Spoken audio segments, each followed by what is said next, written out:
Start. കൂട്ടുകാരെ, നിങ്ങൾക്ക് കഥ കേൾക്കാൻ ഇഷ്ടമാണോ? എങ്കിൽ ഞാനൊരു കഥ പറയാം. എൻ്റെ കഥയുടെ പേരാണ് കാക്കയുടെ പൊങ്ങച്ചം. ഒരിക്കൽ ഒരു കാക്ക എനിക്ക് സൗന്ദര്യമില്ല എന്ന് പറഞ്ഞ് വിഷമിച്ച് നടക്കുകയായിരുന്നു. അപ്പോൾ നല്ല ഭംഗിയുള്ള പീലി വിടർത്തി ആടുന്ന മയിലുകളെ കണ്ടു. അപ്പോൾ കാക്കയ്ക്ക് മുകളിലൊരു മോഹം തോന്നി. എനിക്ക് ഇതുപോലെ ഒരു ഭംഗി ഉണ്ടായിരുന്നെങ്കിൽ കാക്കയുടെ സ്വരമാണെങ്കിലോ കേൾക്കാനും കൊള്ളില്ല, കാക്കയുടെ നിറമാണെങ്കിലോ കാണാനും ഭംഗിയില്ല. മയിലുകൾ പോയപ്പോൾ അവിടെ കുറെ മയിൽപീലികൾ വീണ് കിടപ്പുണ്ടായിരുന്നു. കാക്ക അതെല്ലാം കൊത്തിയെടുത്ത് തന്റെ വാലിന്റെ പീലികളായി പിടിപ്പിച്ചു. ഇപ്പോൾ കഥ കഴിഞ്ഞു. കാക്കയുടെ പീലിയാണെന്ന് തോന്നും. കാക്ക സ്വയം ഒന്ന് നോക്കും.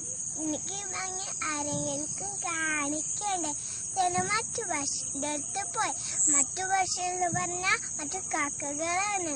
നോക്കൂ, എന്റെ മനോഹരമായ പീലി കണ്ടില്ലേ?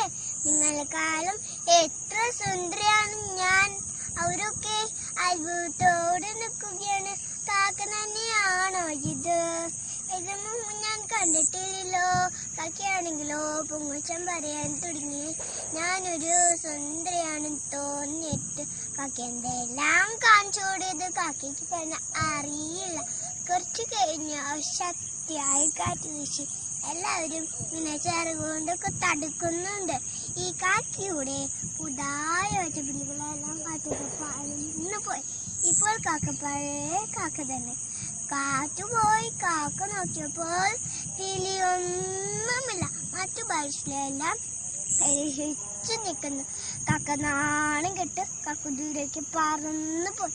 അതിൻ്റെ ഒരു പൊങ്ങച്ചം പറയണമായിരുന്നോ? വേണ്ട. അതന്നെ മറ്റുള്ള പോലെയാകാൻ ശ്രമിക്കണമായിരുന്നു? വേണ്ട. അതന്നെ മറ്റുള്ള പോലെയാകാൻ നമ്മൾ ശ്രമിക്കരുത്. നമ്മൾ ആകാൻ ശ്രമിക്കുക.